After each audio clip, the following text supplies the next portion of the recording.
5 till then.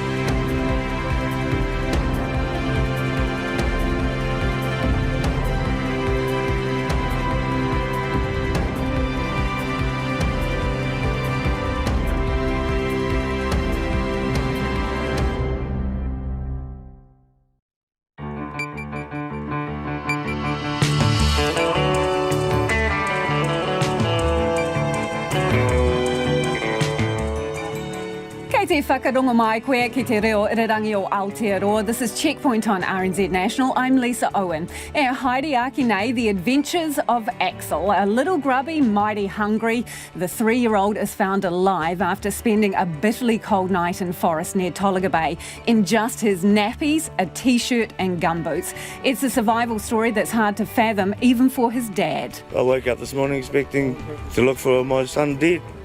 And he's home. I can't be any more happy than that, mate.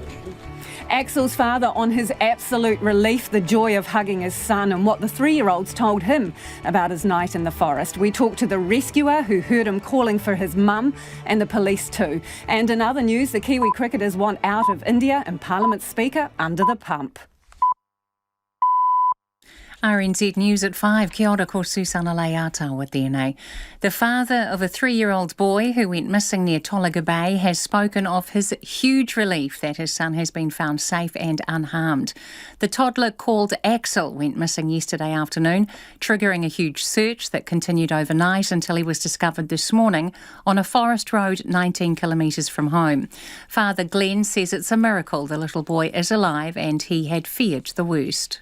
So I woke up this morning expecting to look for my son dead. And he's home. I can't be any more happy than that, mate. Axel is staying in Gisborne Hospital overnight for observation. Axel walked away from home with the neighbour's dog yesterday. The dog's owner, Damon Jeffrey, says the little boy's return home was unreal. His mum and dad's legs nearly dropped out from underneath him. I've never seen relief like that until you look into the eyes of a parent whose 3-year-old is missing. Everybody was so worried and starting to fear for the worst. Damon Jeffrey says his Jack Russell bro is also happy to be home. A search and rescue member who was on Taranaki Maunga overnight when 2 climbers from Christchurch lost their lives says he's not surprised they were attempting a night summit because conditions were perfect. Jack Ossifius says climbing at night isn't that unusual. No, absolutely not. The conditions were basically birdie perfect for a night climb. The moon was out later on at night. If you're properly equipped, it's safe. Mr. Ossifius understands the incident happened near Syme Hut, which is on Phantoms Peak at an elevation of 1,940 metres and about 500 metres from the summit. The bodies of the 2 climbers will stay on the mountain tonight. The recovery operation has been delayed by bad weather. The police union says nearly all sworn officers and most police employees will be penalised by the 3-year public service pay freeze. Public servants earning more than $60,000 will only be offered pay increases under special circumstances, while those on $100,000 will get no increase at all under the policy. The president of the Police Association, Chris Cahill, says its announcement today was a complete bombshell to both the union and the police, who have just begun pay negotiations. It ignores the fact that all these, whether you're talking nurses, teachers or police officers now are busier than ever. The demands on their service are busier than ever, and there needs to be some reward for that. Chris Cahill says with inflation, house prices and rents continuing to rise, a pay freeze amounts to a pay cut. The ACT Party says it's clear a genocide is taking place in China's Xinjiang province. MPs this afternoon debated China's treatment of the Uyghur minority, calling on the government to work with its international partners to bring the abuses to an end. ACT Deputy Leader Brooke Van Velden says evidence of genocide is voluminous and credible. Nationals leader Judith Collins is defending her MP's behaviour in Parliament last night, saying they were professional and courageous. The opposition locked horns with the Speaker Trevor Mallard over his defamation saga. Labour says the debate reflected poorly on all involved, but Ms Collins says she backs her MPs. I watched the entire debate and I was very proud of our MPs. I think that they conducted themselves professionally and strongly and with courage. Judith Collins says Mr Mallard is not fit for the role of Speaker and should be sacked by the Prime Minister. New South Wales has a new case of community-transmitted COVID-19. Authorities believe the man, who has not been vaccinated, has been infectious since Friday. He was tested yesterday after symptoms emerged. The state's Chief Health Officer, Kerry Chant, says he had not been overseas or worked in Sydney's MIQ system. She hopes genome sequencing will identify the source of the infection, which could be from interstate. It's 4 minutes past 5. Getting New Zealand players and support staff out of India in the wake of the postponement of the IPL is proving a complicated exercise. The tournament has been postponed indefinitely after more COVID-19 cases were found within the tournament bubble. 18 New Zealand players, support staff and officials are involved in this year's IPL. 8 of those are headed for the UK for other matches, with New Zealand Cricket working with their England counterparts and the UK government to organise charter flights. Cricket Players Association boss Heath Mills has found dealing with some of the IPL franchises challenging. Some of the IPL franchises have been very good, and there's a possibility of a chartered flight being organised within the next 24 hours and taking some of our people home. The others probably need to work through commercial flights and get to another port like Doha before they can get on a plane to New Zealand. All Blacks and Blues number 8 Hoskin Sotutu is leaving Auckland, having signed with Counties Manukau for this year's NPC. Manchester City are through to the Champions League football final for the first time after a 2-0 home win in their semi-final second leg match against Paris Saint-Germain, giving them a 4-1 aggregate win. City will play the winner of tomorrow's match between Chelsea and Real Madrid in the final. 4 men have been arrested after former Australian Test cricketer Stuart MacGill was kidnapped at gunpoint in Sydney last month. Police say the 50-year-old MacGill was assaulted and threatened with a weapon, but then released after an hour. That's the news. The pressure mounts on Trevor Mallard. What we saw last night was a speaker who seemed to lose all control. Failed government promises defended. Sometimes the public service takes a little bit of time to get going. Things will always be a little bit more difficult to implement than you think they are. And clashes over an Indigenous rights report. Judith Collins has proudly said they are supporters of whānau ora. They are supporters of the treaty settlements process. If this is separatist, then everything they put in place is separatist. Parry and thrust. Morning report weekdays from 6 on air and online. Now the short forecast from Met Service to midnight tomorrow. Northland, Coromandel, Bay of Plenty, Gisborne and Taupo mainly fine. Auckland to Kapiti Coast including Taumaranui and Taihape, partly cloudy, isolated showers south of Auckland tomorrow. Hawke's Bay, Wairarapa and Wellington fine tonight, cloud increasing tomorrow evening with the odd shower. Nelson fine weather, Marlborough and Canterbury fine tonight but partly cloudy tomorrow. Low cloud developing about the Canterbury Plains overnight and then spreading to Kaikoura Coast tomorrow morning. Bulla and Westland mostly cloudy with showers, mainly north of Hokitika, clearing tomorrow morning, then becoming fine. Fiordland, Southland and Otago mainly fine, apart from a few showers about the fjords. Showers spreading to Gore tomorrow morning, then clearing everywhere by night time. Chatham Islands fine, but a few showers developing tomorrow night. RNZ National, it's 7 minutes past 5. Thanks, Susanna. Tēnā koutou katoa, no mai haere mai ki Checkpoint I tēnei rā, ko Lisa Owen tēnei. All he wanted was his mum and a feed. It's a tale of survival no one seems to be able to fathom. 3-year-old Axel found safe, a little grubby, hungry and in need of a nappy change, but otherwise apparently in great shape. Last seen at about 1 o'clock yesterday, he wandered kilometres into the forest by his family's rural home near Tolaga Bay in bitter overnight temperatures, dressed in just his naps, a t-shirt and his shark gummies. The little dog that was with him came back, he didn't, sparking a massive search, where locals were hoping for the best but fearing the worst. His father Glenn included. Then about 22 hours into the search, a remarkable discovery. Tell me about the moment your boys handed back. What were you thinking? What's going through your head? That it wasn't real. I expected him to be dead. It must have been a bloody relief to see him. Yeah. You could say that, yeah. What was the night like? Overnight when he was missing, you didn't know where he was? To anyone, the child goes missing, well, he can't sleep. You can't get warm. Every time you get cold, you got to put a blanket on. You think, how can I do that when my child's freezing? Oh, Glenn. He's obviously... That's what happens. He's obviously a tough little sausage. He's done so well. Oh, hell, he's 3 years old in a nappy and T-shirt. Like I've said to everyone, if that was me last night, my undies and the T-shirt, I would be dead. And I'm not joking saying that. I don't know. I don't know how he did it. I saw the picture of you giving him a massive hug, mate. What did you say to him? Just how much I loved him. Can you tell us a little bit about him? Because he's obviously a character, and he's he's got some moxie. Yeah, he's full on.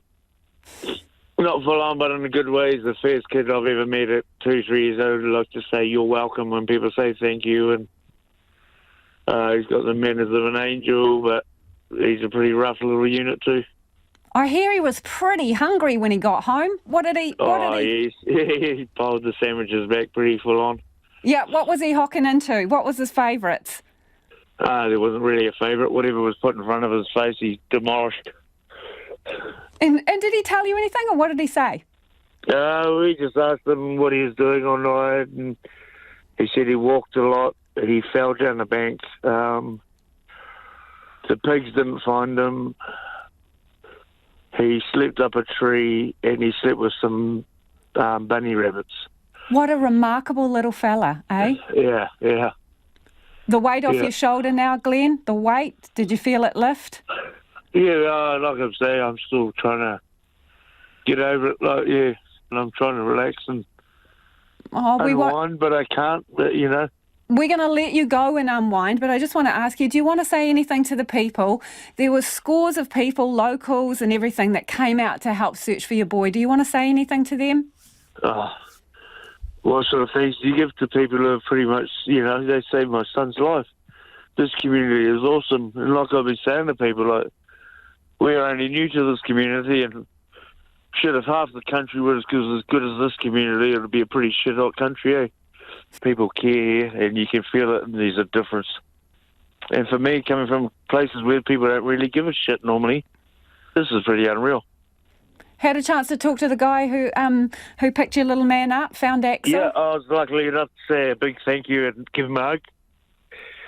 And, hope I know somebody who knows him, so I'm hoping to catch up and buy him a box or two and have a couple of beers with him, that's for sure. And that guy is Peter Hughes. He was one of a bunch of searchers. They combed the river, the obvious spots. There was a helicopter buzzing overhead. Peter acted on a hunch. Go further, he thought, kilometres further, up a rugged track in his truck, over forest debris, past a gully, and boy, was it worth it.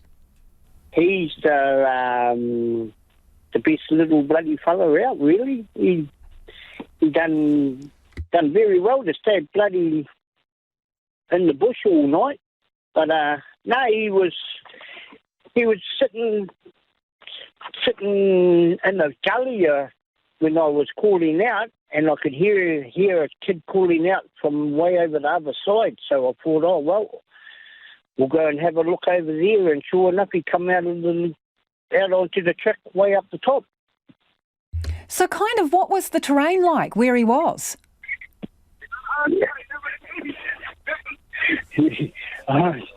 Got bloody people ringing me up already, my man. Sorry. No, that's cool. Everyone wants to talk to you, Peter. You're the man with the story today. So the little fella, when he called back to you, where was he? Was he sort of down a gully or something? No, he come up from out of the gully. He was on the other side of a face of the hill. And what kind of nick did he look like he was in, Peter? Very wet and very hungry, and all he wanted to do was get to his mum. Could you believe your luck when you found him? Oh, mate, there's brought tears to my eyes. I don't wish that on any parent losing or especially a young one out in the bush, eh? How do you think he's managed to, how he's stayed alive? Because he's only a little fella. Yeah, no, he's tough nut. We breed them tough up here. Is he a talker? Is he talking? Yeah, no, he just wanted his mum. He was looking around for his mum. So I said to him, oh, well, come with me, I know where your mum is. And you're having a wee cry, were you, Peter? So elated to have found him? Oh, yeah, no, it brought a tear to my eye anyway, like the old bloody heart sunk down and, yeah. No, it was good that he was fit and well. Were you out there specifically looking for him, or did you just happen to be going through that area? No, like, I've got 3 children of my own that I'm looking after, and I went over to drop them off at school this morning and then went up to look for him because we couldn't find him last night. So we hunted along the river this morning and then I thought, shit, he's got to be way out if everybody's around here looking for him. And so what was he yelling out? Looking for his mum. Was he calling her name or just calling mum? Yeah, calling his mum, for his mum. Wouldn't you if you were out in the bush all night? Hell, I'd be calling for someone to come get me, Peter, for sure, sure. Yeah, he's a strong little fella. Yeah, and so you said he was a bit hungry, but, I mean, how did he look otherwise? Yeah, no, ready to do another week in the bush, I reckon. How far do you reckon he got from the house? Oh, no, he was about 3.5 km from the house. That's quite a hike for a little one. Yeah, especially for a rugged terrain. Yeah, so how bad is that terrain? Describe it to me. What's it like? Trees been falling down and they've planted new stuff, so there's a lot of debris around that he must have come through. Did you have to climb down anywhere to reach him? No. Just let the ears do the walking. Had he just sort of plonked himself down somewhere? No, he must have walked a fair way because there was a helicopter looking around for him this morning. Like I'd gone along the river and hunted all along the river and all that, and I knew straight away because I bumped into quite a few searchers, and I thought, shit, if we can't find him around here and around near the house, about a kilometre away from the house, he's got to be way out. So your gut told you to go a bit further to where you were? So I jumped in my truck and drove up a big long track way up the top of the hill, and he was way up the top. What did you think your chances of finding him were when you headed off in that direction? Oh, hey, I'll do anything for children. So when he's calling out for his mum, you scoop him up, you can't believe your luck, you found him. Then what happens next? Do you bundle him into a car or tell me what happened? Yeah, no, I rang the local police to tell them that I had found him. So we were heading down to the house to his mum. And tell me about that when you got there. Yeah, no, well, it's just like any parent relieved their baby was healthy and just all emotional. What was it like for you to watch it, to see Axel reunited with his parents? Oh, hey, it's the best thing that anybody could ask for, isn't it? It's better than winning lotto. Better than winning lotto. That was Peter Hughes, the man who plucked up little Axel from the forest. He'd wandered off about 3.5 k's from home. If you were listening to that on radio, we'll put some video up on our Facebook page. The little fella gripping onto a ham sandwich, I think it was, found pretty hungry by the time they discovered him. It is 18 minutes past 5 and you're with Checkpoint on RNZ National. Still to come on the program, we'll hear from the police and volunteers who were on the ground when Axel was found and reunited with his family. Parliament's Speaker Trevor Mallard has been delivered a ticking off by the Prime Minister for his conduct last night, but he holds on to his job. Mr Mallard faced off with the opposition in a spectacular showdown in the debating chamber regarding his defamation case. Labor says it was inappropriate on all sides, just not so inappropriate its MPs will drop their support for the Speaker. Here's our Deputy Political Editor, Craig McCulloch.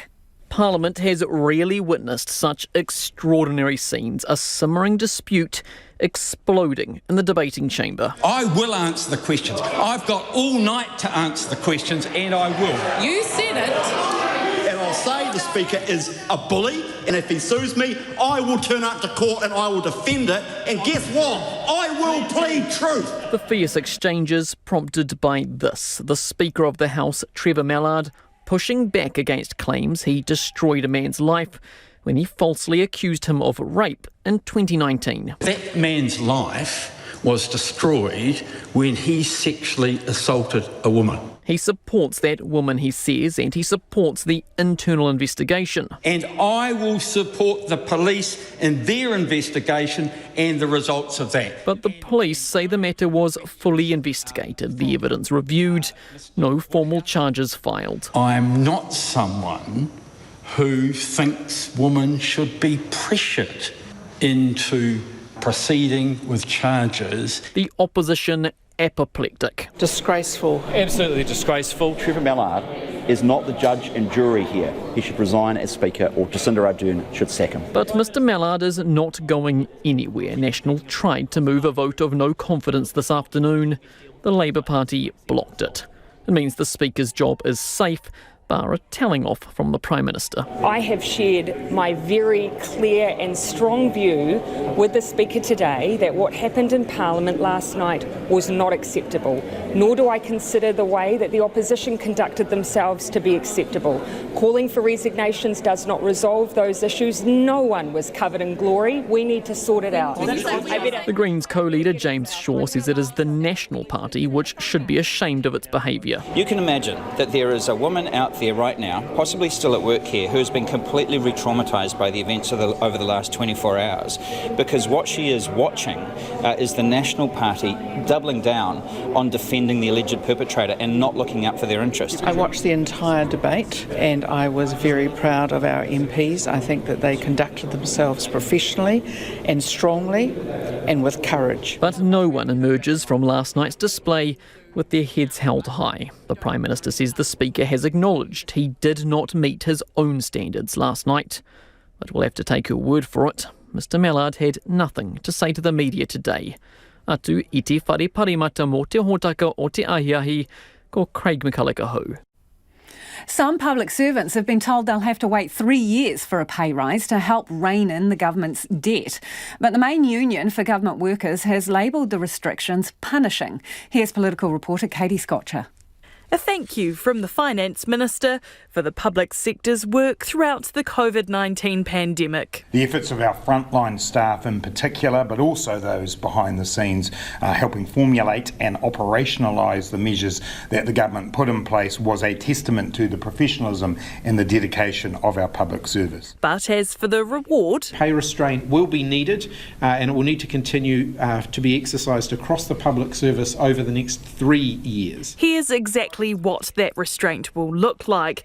Senior leaders and those on more than $100,000 have had their pay frozen entirely, no exceptions. Public servants earning more than $60,000 will only be offered pay increases under exceptional circumstances. Those earning below that amount, roughly 25% of the sector, will be the only ones eligible for a pay bump. The Public Service Minister, Chris Hipkins, says the public sector needs to show restraint as other private sectors continue to feel the effects of the pandemic. We want to make sure we're preserving jobs within the public service, and in fact we have increased the number of people working in the public service in order to respond to COVID-19, and there's been quite significant areas in those frontline roles where they are responding to COVID-19. This just recognises the economic climate that we are in. The Finance Minister, Grant Robertson, says the modesty is necessary given the high levels of debt in the wake of COVID-19. But the Public Service Association's National Secretary, Kerry Davies, says the government is punishing the public sector. What's not reasonable is expecting public servants to go the extra mile and support New Zealand through a COVID pandemic and continue to do that without recognition of the increased both work pressures and costs of living that they experience. National's Mark Mitchell says the government would never have needed to introduce these restrictions if it had better controlled the number of bureaucrats in Wellington. They wouldn't have had such a big payroll to deal with if they were actually able to control the amount of Wellington bureaucrats and the bureaucracy actually growing. ACT's David Seymour says it's not just the number of public servants that has skyrocketed, but how much they're paid too. Let's be clear, public servants earning over $100,000 per year has gone from 10,000 to 15,000 people under this government. So they may be freezing it, and that may be the right thing to do, but let's acknowledge they're freezing it at a very high plateau after an explosion of highly paid public sector workers. The government says the restrictions won't affect the work within the public sector to close the gender and ethnic pay gaps. Atuiti whari parimata mo te hōtaka o te ahiahi nei, ko Katie Scott Churaho. Homai o whakaro, what do you think of that pay freeze? That'll affect some doctors, nurses, police officers. Do they deserve a pay rise? You can text us on 2101, tweet us at Checkpoint RNZ or flick us an email. The address is checkpoint@rnz.co.nz. Cricket officials are scrambling to get black caps and other New Zealanders involved in the IPL out of India. More positive COVID cases within the teams have seen the big money 2020 league indefinitely postponed. That means the tournament's many international players, staff and officials are now looking for a quick exit out of India. As Clay Wilson reports, that's a difficult task for the 18 Kiwis involved. COVID cases in India have been surging since the Indian Premier League began almost 4 weeks ago. During that time, the New Zealanders involved were said to be feeling safe inside the tournament's biosecure bubble. But with that bubble now burst, New Zealand Cricket Players Association boss Heath Mills says the Kiwi players, support staff and officials are eager to get out. Obviously now with some breaches to their hotel bubbles and with some of the teams having COVID cases, they're all now quite anxious and keen to get home to New Zealand. We also have a group that needs to travel to the UK for the test series over there and for a domestic T20 comp in that country. So they're obviously keen to get there as soon as they can as well. And the appropriateness of having the IPL while India buckled under the pressure of the virus has been a talking point throughout the tournament. Former Indian cricketer Atul Wasan says the postponement comes as no surprise. This was bound to happen because just to maintain the bio bubble is almost impossible because you're going to the ground. The groundsmen are working on the ground, mixing with the players. They are fixing the wickets in mid-game. And even the players get injured. They have to go to the hospital for a scan and all that. The BBC's India correspondent Rahul Tandon says in the end, tournament officials were left with no choice. We had an increasing number of players who were contracting COVID, the latest being the Indian wicketkeeper Wriddhiman Saha. From what I can understand, a lot of the teams were reluctant for the tournament to go on because many of their players just did not want to play anymore. Players from at least 3 teams tested positive for COVID-19 before the postponement finally came. Among those teams were Kolkata, which includes 5 Kiwis, and Hyderabad, the side captained by Black Caps skipper Kane Williamson. Heath Mills says all the New Zealanders involved in the tournament are safe for now. all the players at the moment are in their rooms, in the 3 teams that have had COVID cases in isolation, and they get COVID tests every morning. So none of them at this stage have had a positive COVID test. But Mills and others are still trying to get the Kiwis out of India as soon as possible. But it's a complicated puzzle, with outgoing flights hard to come by and the New Zealand group headed in different directions. 8 players, including 4 in the Black Cap squad for tests against England and the Test Championship final, are headed for the UK. New Zealand Cricket is working alongside their English counterparts and the UK government to get that bunch on chartered flights. Mills says they hope to know more in the next 24 hours on that, as well as the 10 other Kiwis trying to get home. Some of the IPL franchises have been very good, and there's a possibility of a chartered flight being organised within the next 24 hours and taking some of our people home. The others probably need to work through commercial flights and get to another port like Doha before they can get on a plane to New Zealand. Those returning to New Zealand all have vouchers for managed isolation, and Mills is confident they can get a spot in MIQ. But, as with those bound for the UK, the first task is finding a way out of one of the world's most COVID-ravaged countries. For Checkpoint, Clay Wilson.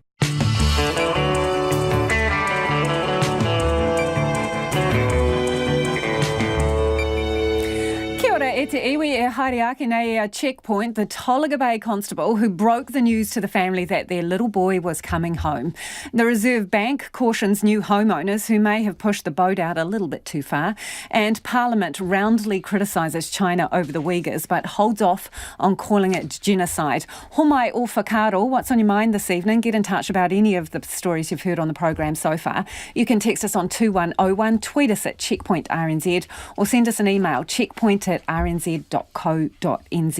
It is time now for the headlines with Susanna. A man who was involved in the search for a missing Tolaga Bay toddler this morning says finding the 3-year-old brought tears to his eyes and was better than winning lotto. Tolaga Bay local Peter Hughes says he played a hunch to keep driving down a road to a gully where he found Tough Nut Axel, who had wandered kilometres from his home. Police say a massive community effort was involved in finding the toddler, who had been missing since yesterday. Parliament has been debating China's treatment of the Uyghur minority, with the ACT Party claiming it was clear a genocide is taking place in China's Xinjiang province. MPs are calling on the government to work with its international partners to bring the abuses to an end.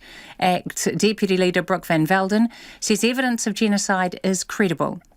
Prime Minister Jacinda Ardern says Parliament Speaker Trevor Mallard has not lived up to her standards and told him his bust-up with the opposition was unacceptable. Mr Mallard faced off with the opposition in a spectacular showdown in the debating chamber last night regarding his defamation case. Ms Ardern says it was inappropriate on all sides, but Mr Mallard still had her confidence to continue in the role. New South Wales authorities say they are working to identify the source of a community-transmitted case of COVID-19. Authorities believe the man, who has not been vaccinated, has been infectious since Friday. He was tested yesterday after symptoms emerged. The state's Chief Health Officer, Kerry Chant, says he had not been overseas or worked in Sydney's MIQ system. Bad weather has delayed the recovery of 2 bodies of 2 climbers on Taranaki Maunga, and they will stay on the mountain tonight. The bodies of the climbers, 2 men from Christchurch, were discovered last night. Local Alpine Club members say the weather conditions were treacherous, with snow levels down to about 700 metres. Those are the latest news headlines on RNZ National. Our next news and weather update is at 6. Thanks, Susanna. No mai hoki mai. This is Checkpoint, called Lisa Owen tēnei. And it is time now for the business news with Nona Peltier, who's joined us in the studio. Nona, unemployment rate out today. So better than expected for the March quarter. What are the numbers looking like? Well, we were sort of expecting about 5%. That was what the Reserve Bank was expecting. That's what economists were expecting. And we got at 4.7%, which reflects increased number of jobs in the market. There were 15,000 more jobs in the 3 months ended in March, and a lot of those jobs were for women. So a lot of those jobs were taken up by women, and the number of people overall unemployed dropped by 5,000. Now that's more than what the market had been expecting, and so that looks like a very positive indicator for the economy. But there is some concerns that with the labour market now tighter than we're expecting, that costs are going to rise. Labour costs are going to rise. There was some increase, a small increase in annual wage growth, so that's just slightly.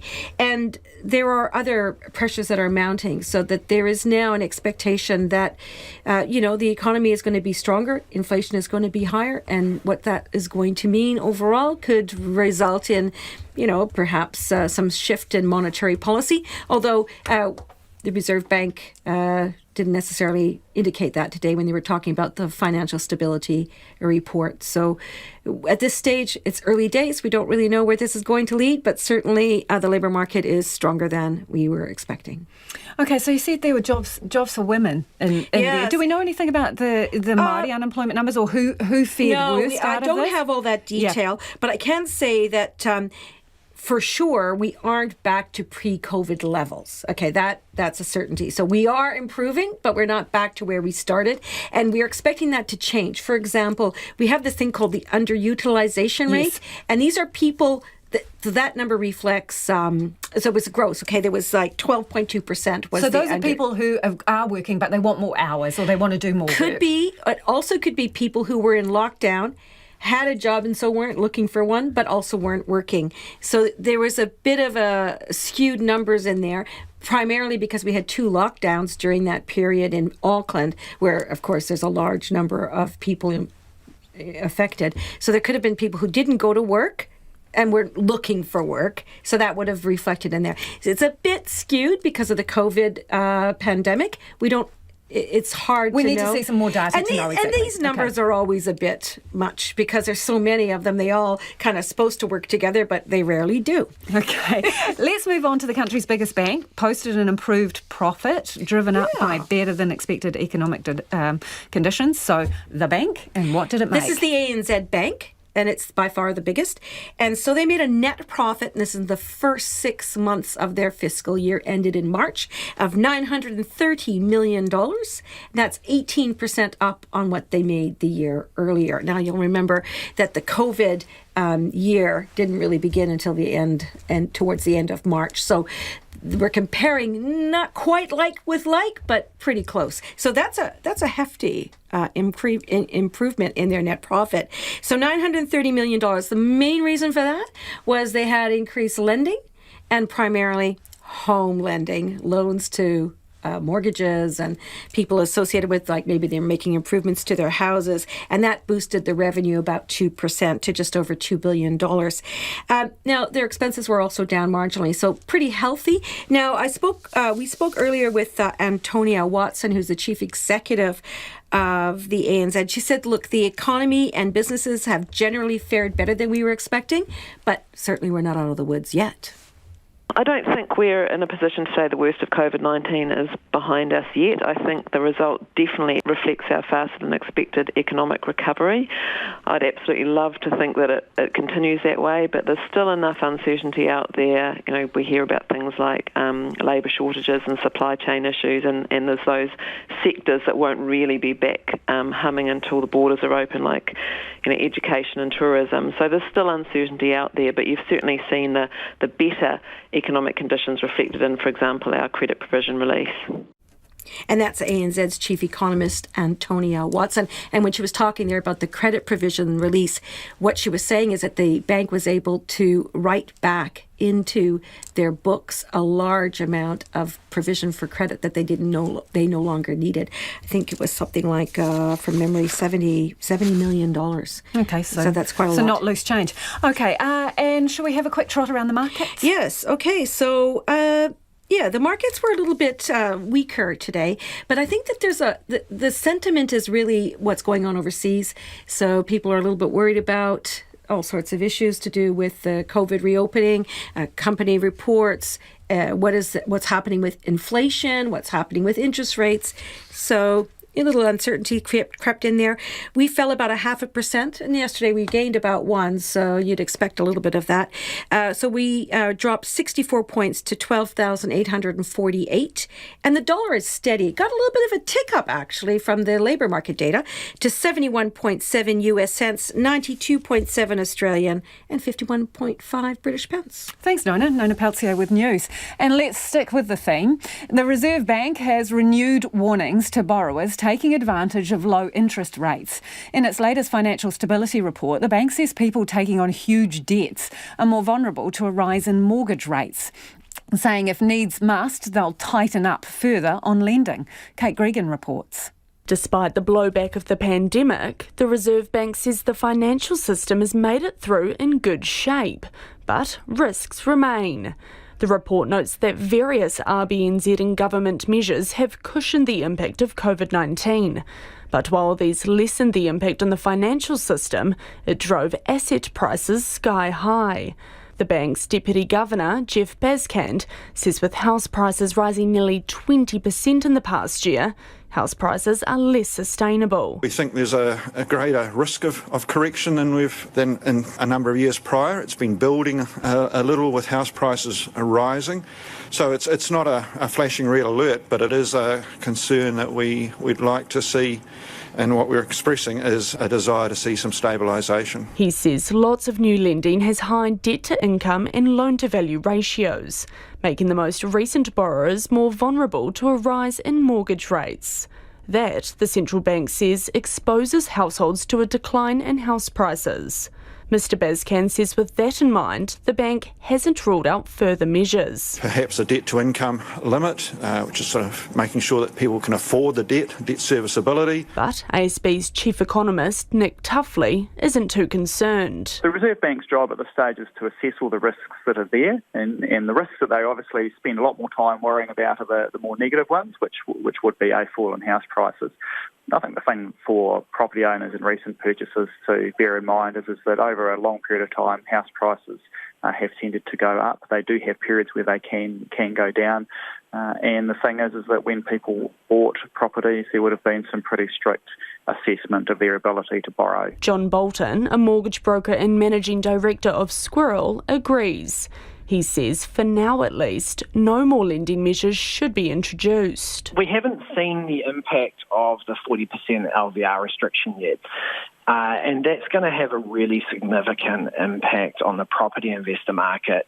When you combine that with the tax changes and, all the healthy home stuff and the movement of the Bright Line test, there's been a lot of sort of policy changes impacting on property investors that we haven't seen sort of wash through in the market yet. He says it's inevitable that interest rates will rise, but homeowners typically weather the storm. I think we all go through the same process. Back when I was a first home buyer, I remember how tight it was and how much I had to tighten the belts. You work your way through it. When interest rates go up, obviously it's going to increase repayments and it's going to require sacrifices. Income levels are continuing to increase.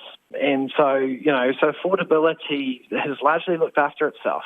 So I think these things have a knack of just working their way through. But Mr Bolton does have one concern and wonders what could happen if the New Zealand economy has to tackle another macroeconomic event. Like a COVID or like the GFC. And what would the implications of something like that be on an economy where the government's already gone and borrowed a whole heap of money, tax rates have gone up, we've stimulated the economy a lot. We don't really have as much in the reserve tank as we used to. But ASB's Nick Tuffley says while the economy isn't at a pre-pandemic height, it's doing okay. Well, compared to where we were before the pandemic, we do have a little bit less resilience from the point of view we've already dropped interest rates a long way and taken a huge amount of monetary response.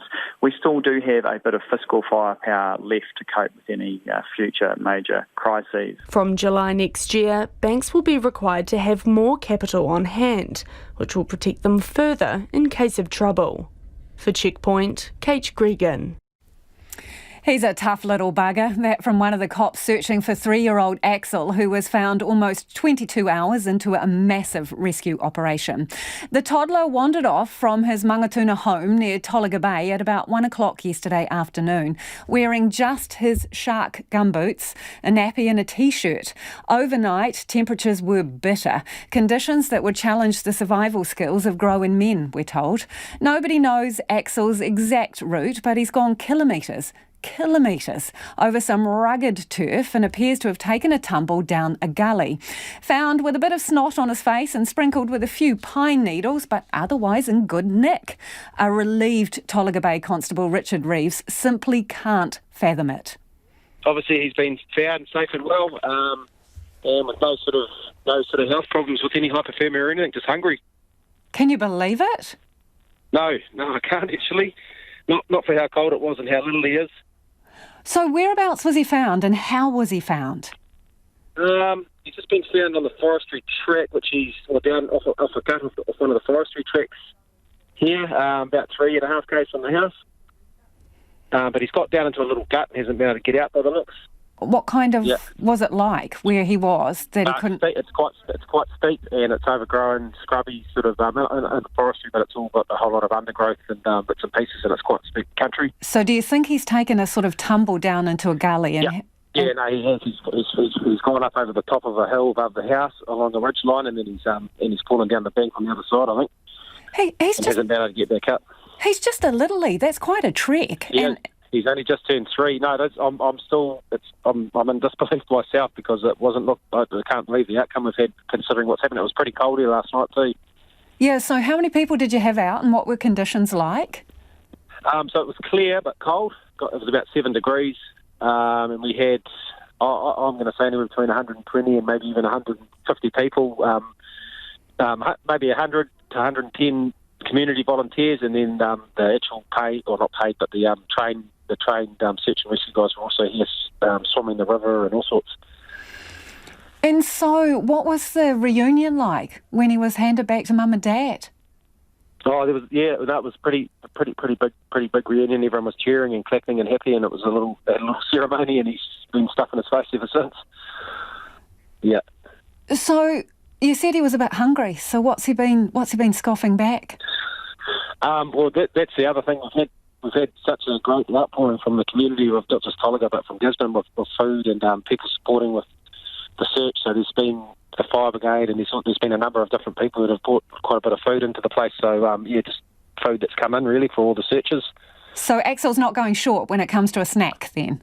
No, not at the moment. He's not, no. Where were you when you got the call he'd been found? Back at the house with the family. Tell me about that moment.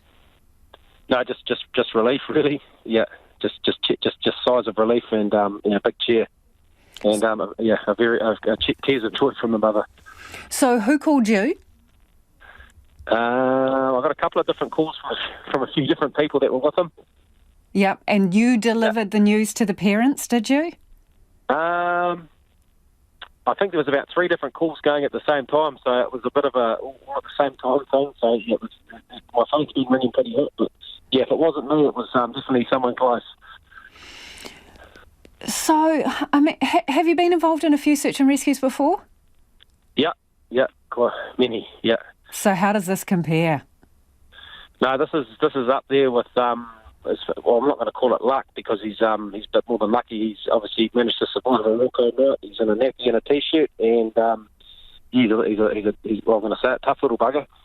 But you don't usually get an outcome like this after a night we've had with his age and just the conditions. And Axel himself, how was he when he arrived back to Mum and Dad? Mate, like nothing's happened. Just hungry and a bit of snot on his face and a few pine needles stuck to him and sore, nappy, and that was it. And that was a very relieved Tolaga Bay Constable Richard Reeves there. And someone's got in touch to say, hey Lisa, the little dude deserves a happy meal tonight for sure, with about 6 exclamation marks. It is an absolutely remarkable story. On the subject of the pay freeze for civil servants, Rick from Dunedin says the pay freeze is extremely concerning. Disgrace that the Labour government has abandoned its roots to promote better working conditions, throwing the public service under the bus. Will only lead to more churn as workers change jobs to get paid more. Another person's got in touch to say, I work in public service. I started on 42k 2 years ago. It's impossible to live on. I'd be thrilled with 60k. I agree with freezing what I see as bloody well-paid jobs. And one other one here says, I'm a civilian member of a uniformed government department. We had wage freezes happen to people on 50k.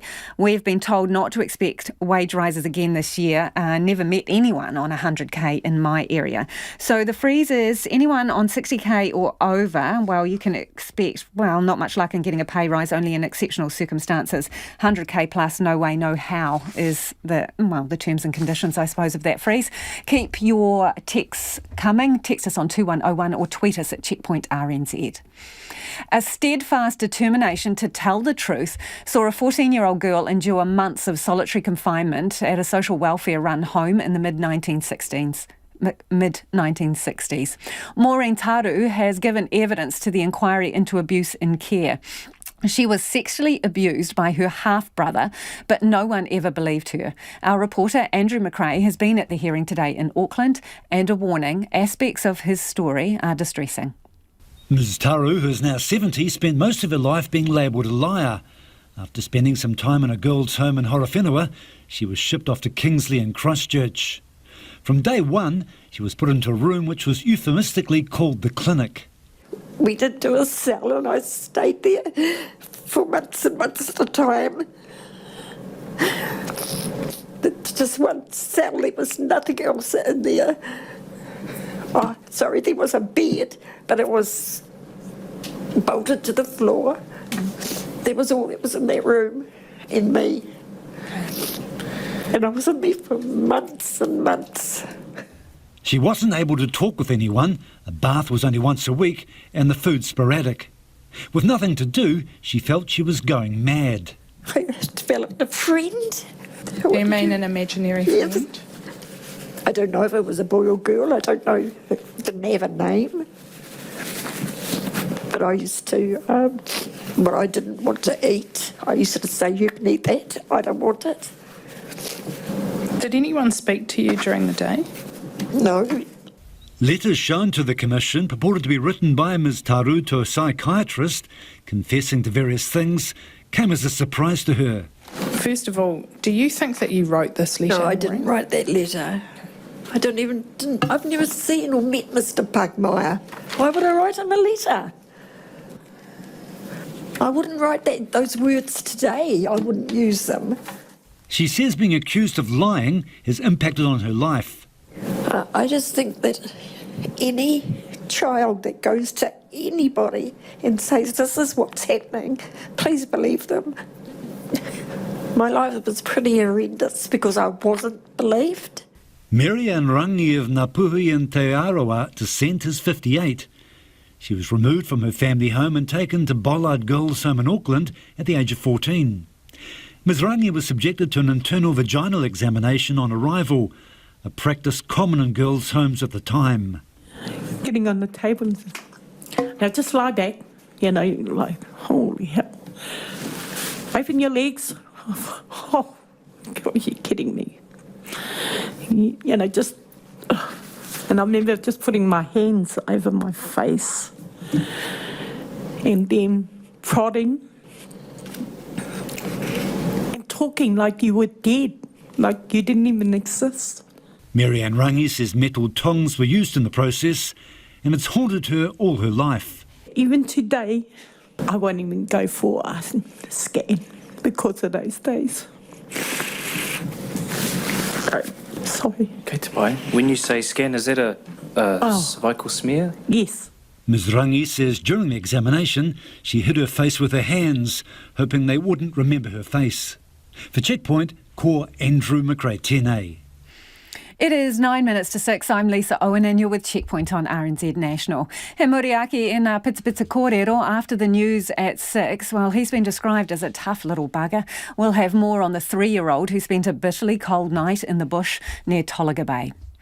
Parliament has unanimously declared severe human rights abuses are occurring against the Uyghur people in China's Xinjiang province. MPs this afternoon debated China's treatment of the Uyghur minority and called on the government to work with its international partners to bring the abuses to an end. Ex-Deputy Leader Brooke Van Velden told the House it's clear a genocide is taking place in China's Xinjiang province. She said the evidence is voluminous and credible. Some will say that the Convention requires a competent court to decide what is and is not a genocide. That is a principle I would normally agree with, but let's be honest. The perpetrator of a genocide is not going to submit to a court hearing. Our conscience demands that if we believe there is a genocide, we should say so. Finally, we must consider the geopolitical and trade implications of this situation. There will be some who say it is irresponsible to bring this motion. The ACT Party believes it would be irresponsible not to. The government's previously expressed its grave concerns about the growing number of credible reports of severe human rights abuses against ethnic Uyghurs and other Muslim minorities in Xinjiang. It has stopped short of declaring a genocide, however. Foreign Affairs Minister Nanaia Mahuta said that wasn't due to a lack of concern. Genocide is the gravest of international crimes, and a formal legal determination should only be reached following a rigorous assessment on the basis of international law. New Zealand has not previously made an independent determination of genocide. We've relied upon judicial findings of genocide in the case of Cambodia, Rwanda, and of course the Holocaust. The New Zealand government, in concert with others, will continue to call upon China in the strongest terms to provide meaningful and unfettered access to the United Nations and other independent observers to ascertain the situation in Xinjiang. Foreign Affairs Minister Nanaia Mahuta. China has dismissed talk of forced labour or genocide as lies and fabrication by anti-China forces, and has warned other countries, including New Zealand, about interfering in its own internal business. India has been a major focus with the country's struggle with a deadly second wave of the pandemic, but elsewhere in Asia, the pressure is also being keenly felt. The Philippines currently has the second highest number of cases in Southeast Asia, behind Indonesia. And with one of the longest and hardest lockdowns in the world, a crippling recession has forced thousands onto the streets in search of food. The BBC's Howard Johnson reports from the capital, Manila. I'm in the car park of a crematorium in the north of Manila. There's a queue of ambulances here. Just beyond the building, I can see a plume of smoke coming up. Apparently, they're delivering around 3 bodies a day to the crematorium. I speak with an ambulance driver. Absolutely, they're busy because there's a lot of urn inside. That means 24 hours. They're working 24 hours. The pressure is on in Manila's hospitals too. In the last month, bed space has been in short supply. We're just driving inside the grounds of San Lazaro Hospital, one of the main hospitals here for dealing with infectious diseases. And I can see a line for symptomatic patients. That's why we're inside the car, to maintain social distance. And behind that line is a field tent set up by UNICEF to deal with coronavirus patients. I can see one man lying on a stretcher with an oxygen tank to his right-hand side. But a second hard lockdown has seen daily new cases begin to fall, down from April's peak of 15,000 now to around 8,000 per day, according to the Department of Health. However, doctors' groups are warning that with less than 1% of the population fully vaccinated, the country remains in a precarious situation. Maria Limpin is the Vice President of the Philippine College of Physicians. Right now, there are some local government units that have stopped the vaccination program because there's no available vaccines anymore. There seems to be no effective programs to contain the pandemic. That is when we would probably expect seesaw of lockdowns and then release and then lockdown again. But the lockdown has pushed the country's economy into a deep recession and triggered joblessness on a scale not seen since World War II. And Howard Johnson reporting from Manila there. Lawyers in Australia are preparing to launch a legal challenge to the controversial India travel ban. The decision to make it illegal for Australians to return from the COVID-ravaged country has brought together an unusual alliance of critics, from conservative commentators to cricket stars and doctors. Even some within the coalition believe the ban is an overreach. The ABC's Jane Norman reports. Some of his colleagues have labelled the ban extreme and heavy-handed, and one that's gone down badly in many multicultural communities. But the Assistant Minister for Multicultural Affairs, Jason Wood, says it's the right thing to do. So we have to put every measure in place to protect Australians. And I have a very big multicultural Indian community in my electorate. The leaders and others I've spoken to understand the decision which is being made, and it's only temporary. Jason Wood is the Liberal member for the Victorian seat of Latrobe, where, after Australia and England, the most common country of birth is India. I've reached out to my Indian elite. I'm not saying there's been no concerns raised, but the leaders... What have the concerns? What have been the nature of the concerns raised? The issue is, obviously, they were concerned there's a ban in place. And when I explained the reasons why and why the government's made that decision, they understood it. That's not the feedback the Federation of Ethnic Communities of Australia is receiving. Mohammed Akfaji is the CEO. Well, our communities are telling us that they've got loved ones who are stranded in India, and the community is very distressed. I mean, it's unprecedented, and it's a clear overreach of power. It all started last week when the federal government put a temporary ban on flights from India to curb the number of COVID cases ending up in hotel quarantine. Then, late on Friday, it upped the ante, announcing criminal penalties for anyone caught breaching the ban. The first time, it's thought, Australia's ever made it an offence for its own citizens to come home. Mohammed Akfaji says it raises questions about the value of Australian citizenship. We didn't bring in this measure when the outbreak from the US or the UK or from China happened. I mean, we're talking about Australian citizens wanting to come back to their country, and we're threatening them with a prison sentence and a hefty fine. This is un-Australian. Amid a fierce backlash, the Prime Minister's conceded the likelihood of a prosecution is pretty much zero and indicated the ban could be reviewed before it's due to be lifted on May 15. While the critics have been vocal, the Assistant Minister for Multicultural Affairs reckons most Australians are ultimately on the government side. Do you think, Jason Wood, that you have the majority of the community on side with this measure? Absolutely. Like the other multicultural communities completely understand. If the government doesn't lift the ban, the federal court may. A case challenging its legality and constitutionality is expected to be lodged as early as today. Jane Norman reporting there. And speaking of India, some feedback here on the Kiwi cricketers in the IPL. The Kiwi IPL players were well aware of the COVID situation in India when they chose to stay in the country, this listener says. They put money before health. Sorry about it, but the current predicament of finding it hard to get out could have been avoided weeks ago. On the subject of the pay freeze for public servants, Kath says a freeze on pay is the talk for the tick of guaranteed employment and payment of salaries during lockdown. Another person says, so the public servants that had to step up and risk their health and their family's health during COVID are now going to be penalised?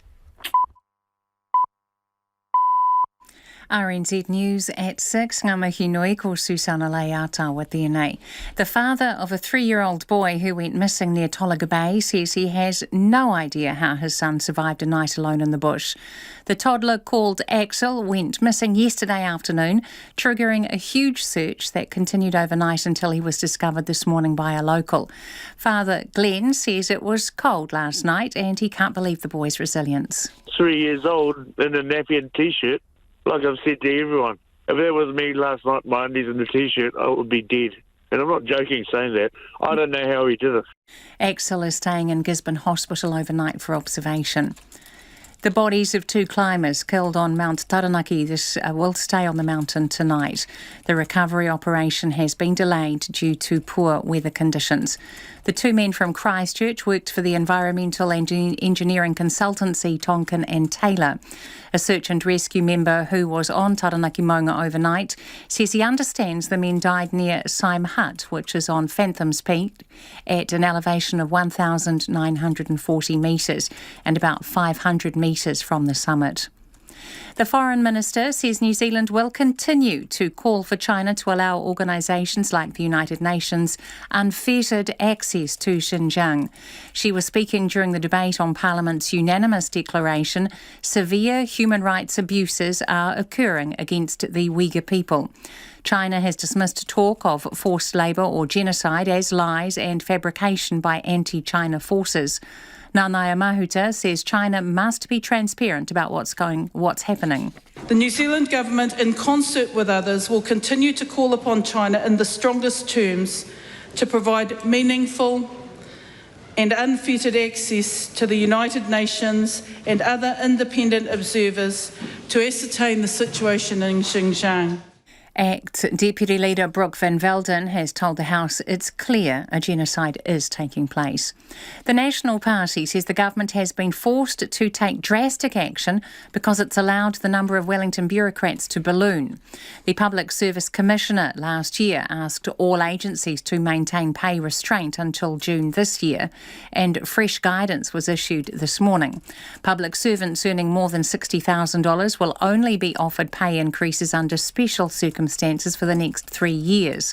Senior leaders and those on more than $100,000 have had their pay frozen entirely.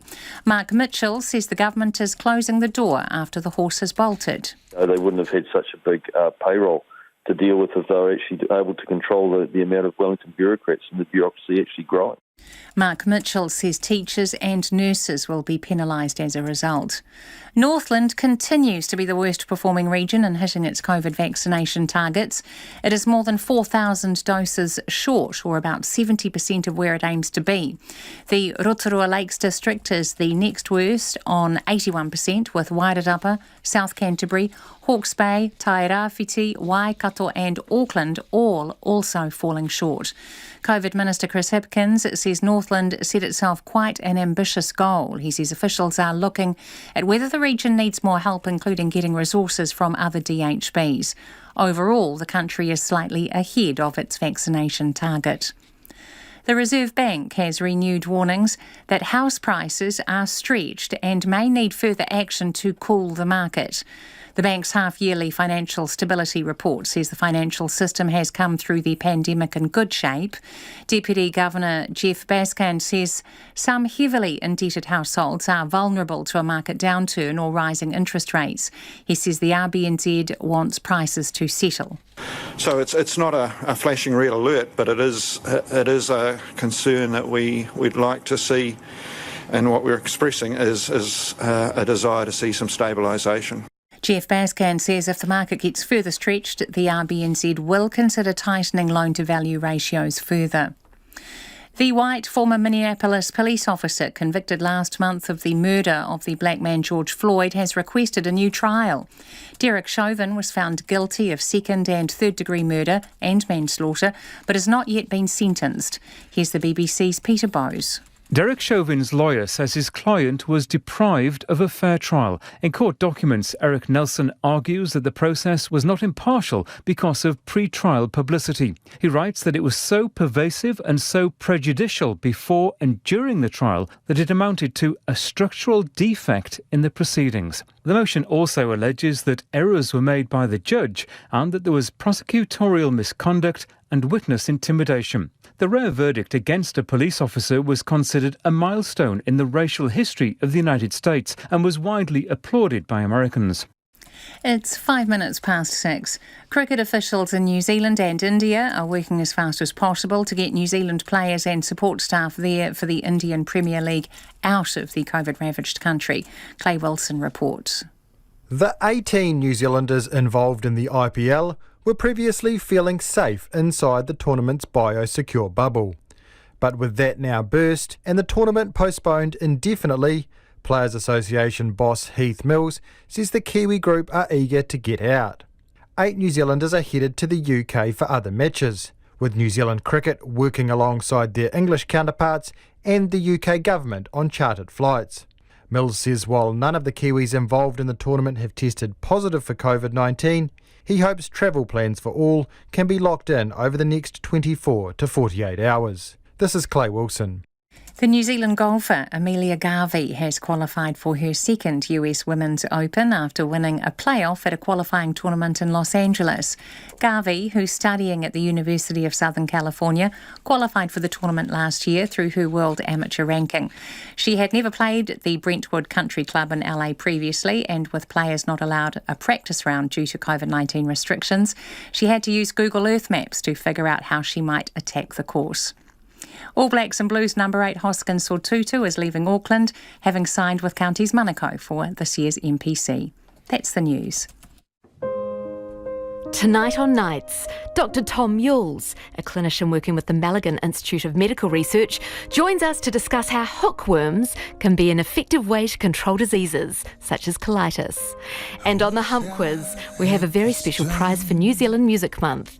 We're giving away 2 tickets to hear the breathtaking vocals of Teeks, playing with the Auckland Philharmonic Orchestra. Tune in to win on Nights with me, Charlotte Ryan, after the news at 7 on RNZ National.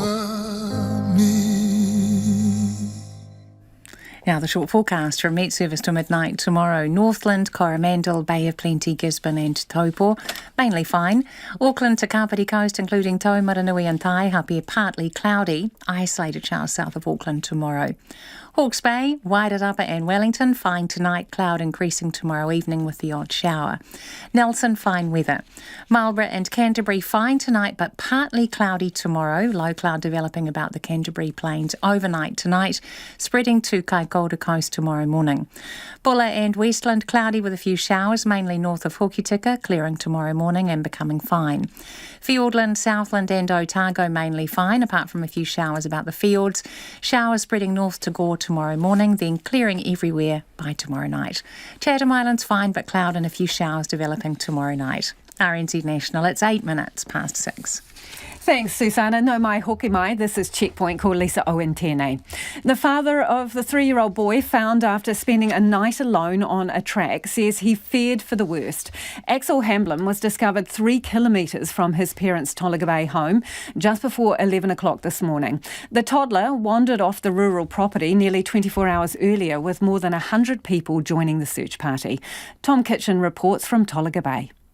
I woke up this morning expecting to look for my son dead, and he's home. I can't be any more happy than that, mate. After an anxious night, Axel's father Glenn had few words to describe how it felt waking to the news his 3-year-old son had been found. The family first realised the little boy wasn't home about 1 o'clock yesterday afternoon. Steve Savage owns the property they live on. We realised he was missing after a couple of hours because the mum thought he was with the dad, and the dad thought he was with the mother, and a couple of hours we realised he had gone. Immediately they began searching. Around the rivers, straight to the rivers and all that, and then into the forestry. Yeah. How were you feeling around that time? Oh, we were expecting the worst. Child disappearing for 4 hours by himself next to a river. Axel had been with a little white dog named Bro, owned by Damon Jeffrey. 3 hours after they realised the pair were missing, Damon says Bro returned home. And because he was alone and he came from that direction, we knew that something was wrong. So he basically came back to let us know that the boy was lost and couldn't find his way back. In the meantime, a full-scale search operation had got underway, police bringing in a chopper. Steve Savage says the entire community quickly rallied. Uawa Tolaga Bay is the most helping family you can have. Everybody was here trying to find that boy, so it would have definitely been over 100 people here all night. Families coming from all over the place, from Gisborne all up the coast, trying to find them. When darkness fell, teddy bears and blankets were placed on the steps of houses, hoping to entice the toddler in. And as the hours ticked by and the temperature fell to just 4 degrees, Damon's anxiety grew. I mean, after one night out there in those temperatures, if falling wouldn't have got him, you'd think that hypothermia would be the next thing. Little sleep was had, with searchers working through the night. We were stopping every 50 metres or so and calling out. And, calling out, and we got nothing. Then, at 10:45 this morning, the news everyone hoped for. Axel had been found, safe and well, about 4 kilometres from his home. I'm standing on a dense forestry block that looks out to the beautiful blue ocean by Tolaga Bay. This is where Axel was found. People say it's a miracle he survived here overnight because there are plenty of steep drops down to the bottom of cliffs. These are hills absolutely covered in trees. A tearful reunion with his mum and dad followed as the waiting crowds watched on, clapping and cheering. A ham sandwich and a quick check over by St John was next before Axel was taken to Gisborne Hospital for observation. Damon's stunned by the little boy's bravery. I don't know how he managed to do it at that age out in the bush. Everybody pitched in and everybody helped and we found him, but Axel's the real hero, being that age and being able to survive like that. As for Axel's dad, he's just relieved his son's well. Don't know, really. I'm not really celebrating nothing. Just my son's alive. So I'm just, at the moment, I'm not celebrating, I'm just trying to chill, unwind. In Tolaga Bay for Checkpoint, Tom Kitchen. Hollywood movie-like scenes with tears and cheering is how one searcher's described the moment a missing toddler was reunited with his distraught family. One of the locals who was out looking for Axel when the good news came in says his mind's boggled by the boy's survival. Oh, well, we struck gold. It's a huge relief. We're just all standing on the Mangatokoro and the Parwell Road turn-off there, and then there's a yell from the back saying we're pretty certain we found him. So we all walked back to the property where the police and search and rescue were, and then they said he's on his way back, and there's over 150 people have been looking since yesterday, and it was just an amazing scene. And then they said it sort of came out that he's found 19 kilometres away on a forestry track, and the guys up there working, and they happened to stop, and they heard a noise, and there was this little guy was walking towards them. So we actually saw the truck driving out that way, and when he came back, then had a lady with him, and they had a little boy, and we were just all in the driveway. We just couldn't believe it, and the parents were there, and it was just, the scenes were just incredible. So, yeah, huge relief, and very, very happy. So, yeah, it was just fantastic. So incredible. What's the terrain like where he was then? Can you just describe it so we can just picture in our heads? Like the road, it's sort of a road through the hills. It's up and down. Definitely, yeah. There's some steeper bits and easier bits, and I'm just absolutely mind-boggled how he did it. Absolutely incredible. And it wasn't searchers per se that found him. It was people who were sort of set to be working in the forest. Well, they just stumbled across him, apparently, yeah. But search and rescue, I mean, people are out there everywhere, and it was, had the helicopter with the infrared. He spent an hour and a half this morning. We were there underneath them as we're all clambering around looking, and, helicopter went away, and we said, so everyone just kept on looking, and people were bringing in food from everywhere. Now the district really mobilised. It was just incredible scenes, actually, yeah.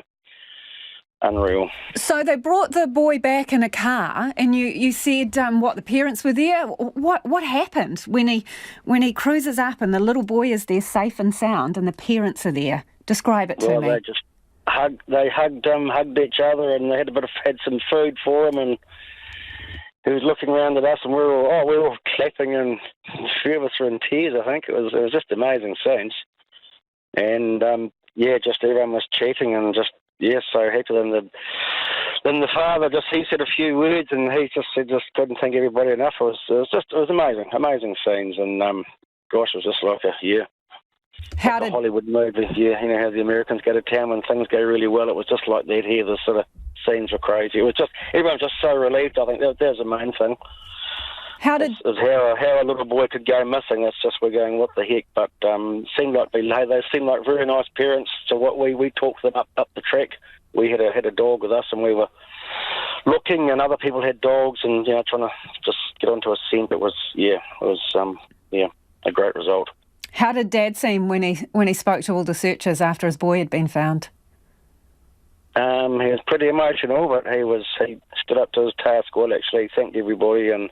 Yeah, he was, I think, just huge relief once again. Yeah, they were out and about with us. Sort of, we're just an order exercise, probably at least 150 people, and it was just, it was incredible. Yeah. What was it like overnight, conditions-wise? It was cold, beautiful. The sky was full of stars. It was cold, very clear night, and that was, I think, a big concern. I think so. But yeah, we were out in the dark as well, looking, and just you just think, he's going to call out, and you hope someone's going to find him or hear him, and so yeah, we sort of came in about midnight last night, and then out at sort of 6 this morning, and it was pretty full on. So the little fella, right? You say it's pretty cold overnight. What did he have on when you saw him handed over to his parents? Well, he had his precious gummies on, which all little kids love, little cute gumboots and a nappy and a blue T-shirt. Yeah. Does that not blow your mind? Oh, absolutely. I'm saying we're just people just hypothermia, little boy, and he. Absolutely, yeah. It was amazing.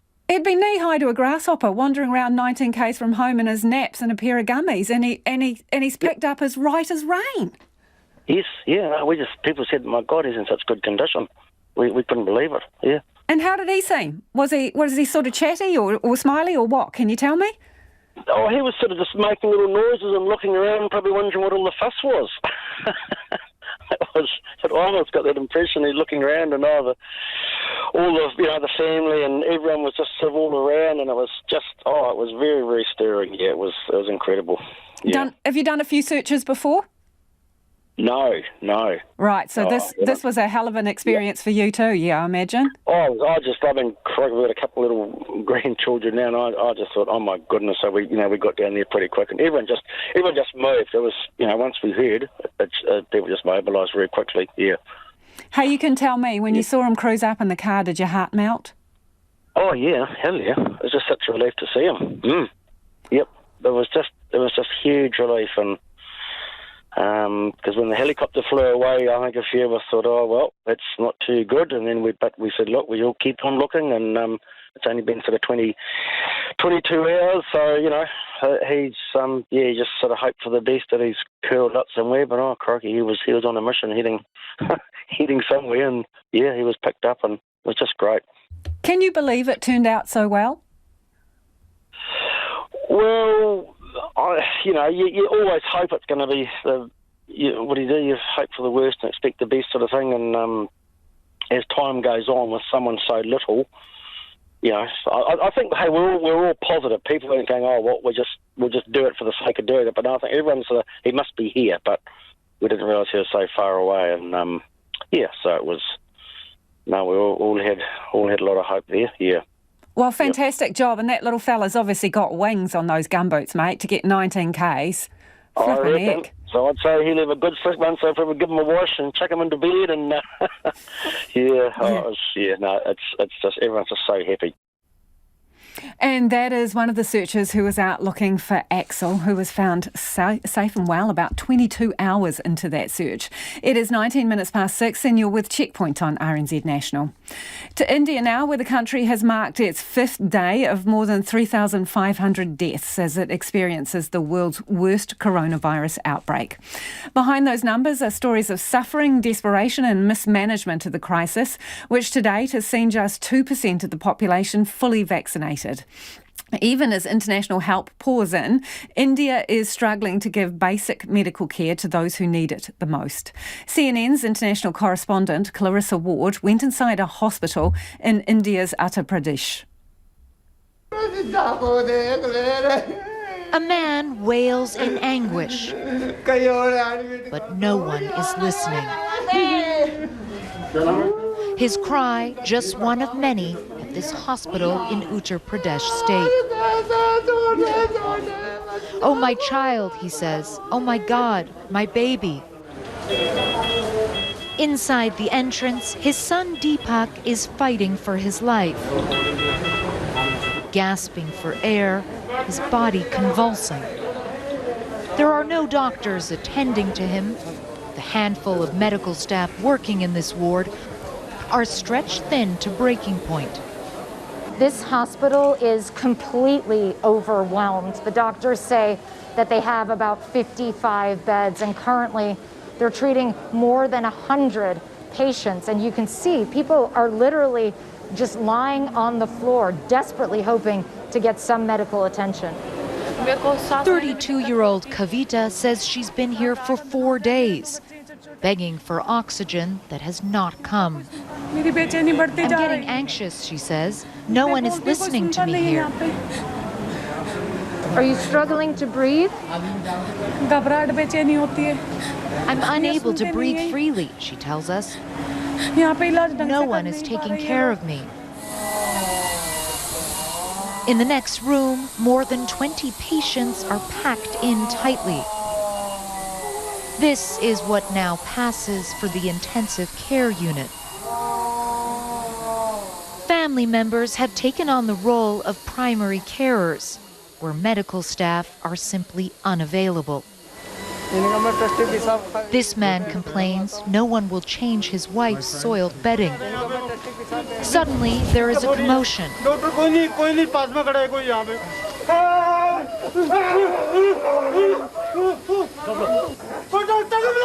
Will someone please call the doctor? This man shouts.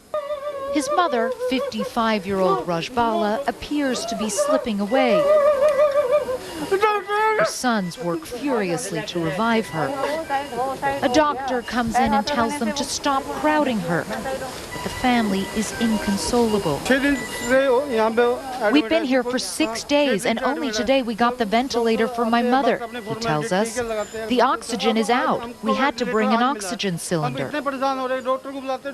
It's a story we hear again and again. One man approaches us pleading. His wife can't get a bed. No one's listening to me. I've tried everything, he says. Please help me or she will die. I'm not a doctor. I'm so sorry. I can't help you. Another man tells us his wife is struggling to breathe outside. They won't let her in. We spot the hospital administrator and ask him what's going on. Yeah. This man says his wife is dying outside and needs oxygen. Oxygen is a central line oxygen. He insists that oxygen isn't the problem, but says they are desperately short of staff. Those who do work here risk becoming patients themselves. These men tell us they move a dozen bodies a day. Have you ever seen anything like this before? Are you not worried to be working here? You're not wearing protective gear? We should be wearing proper PPE, they say, but even the doctors don't have it, so how can we? We hear screams coming from the ICU. Rajbala has flatlined again. Her son desperately pumps her chest. A doctor comes in. He takes her pulse. But it's too late. This time, there is no point in trying to resuscitate her. The agony of her sons is shared by so many in this country. Failed by a healthcare system on the brink of collapse, and a government accused of mismanaging this crisis.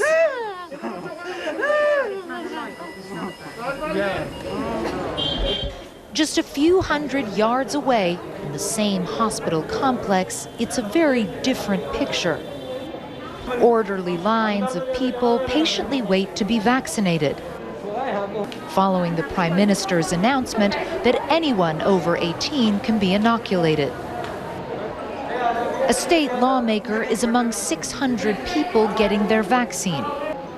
The hospital administrator and local journalists eagerly stand by to capture the moment.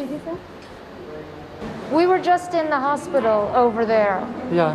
It was shocking to see it was shocking. Why? Because the conditions are so bad here.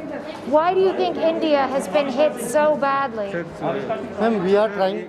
The hospital administrator interrupts and warns him that we have been asking too many questions. Sir, you don't need to coach him what to say.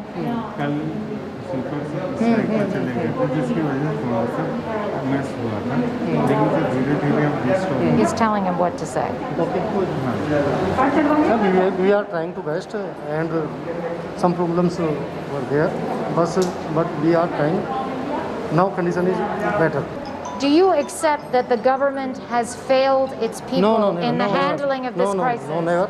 Because I've been talking to a lot of people, and I have to tell you, people are angry. People feel that this didn't need to be so ugly. The situation is not only bad here, we're trying to find solutions, he says. We're increasing the number of beds, and we're working tirelessly around the clock.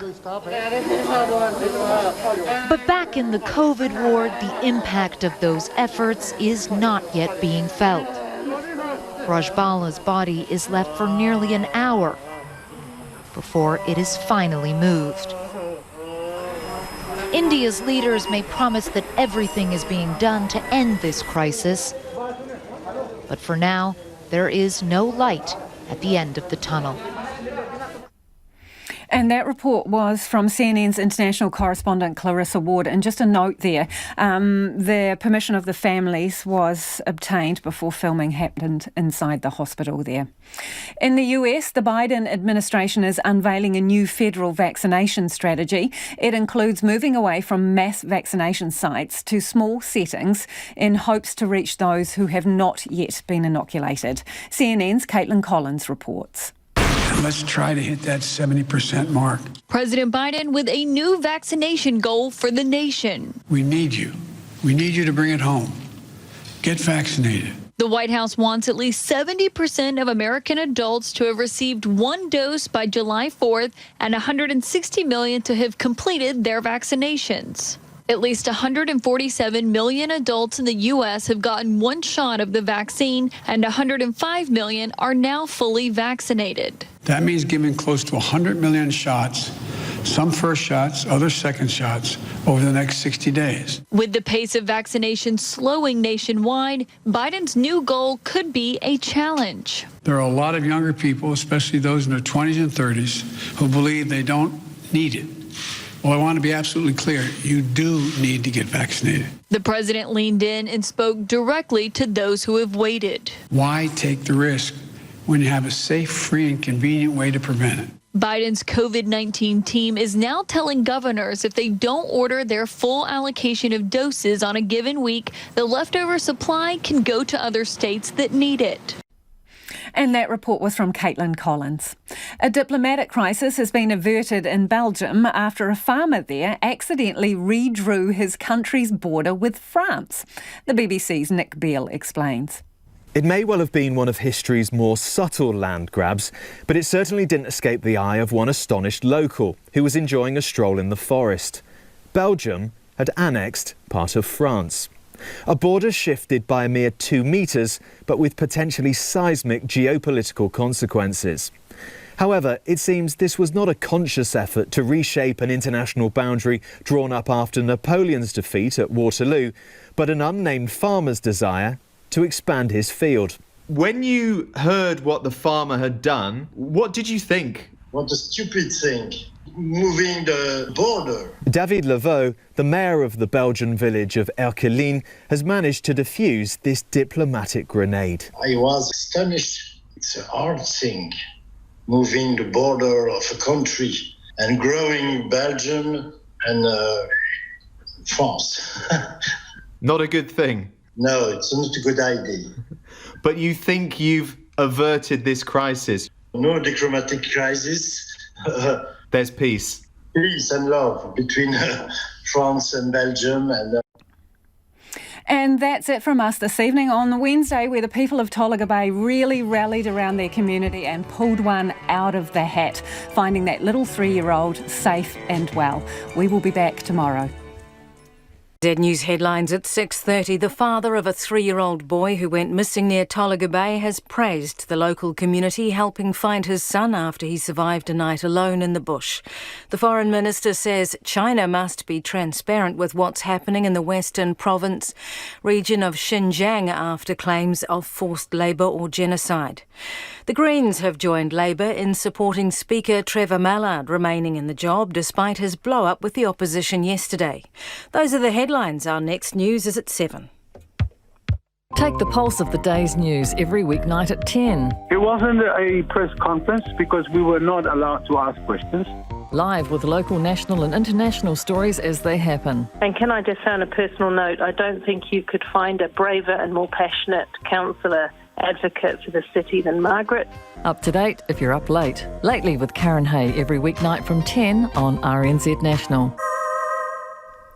We're funded through New Zealand On Air. Charlotte Ryan is along next, standing in for Brian Crump on nights. And tonight it's the